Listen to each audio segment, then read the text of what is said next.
It is a mystery to me that John Cale isn't more famous, more well known than he actually is. I mean, classically trained piano player and composer, worked with Lamont de Young at a very early age, co-founded Velvet Underground, produced great records by the Stooges and Patti Smith, collaborated with Brian Eno, and on top of all of that, has a magnificent body of solo work. I mean, people have been and are famous for far less than that.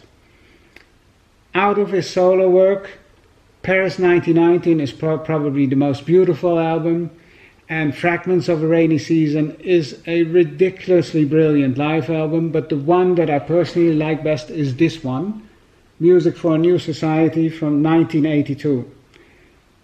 Why do I like it so much? Impossible to explain. It probably has something to do with the fact that all of the songs on it are very sparsely instrumented. It almost feels like you're listening to a solo album, and it almost feels like you're in the same room as John Cale playing these songs.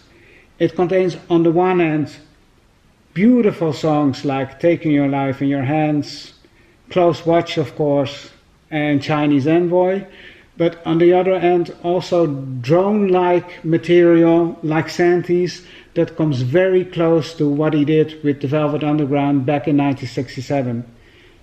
It's by no means an easy listen. It's at times very depressing and it's very emotional, and if you want to start with John Cale, I wouldn't advise to start with this album, but if you're up for it, if you're up to start something new, to try out something new,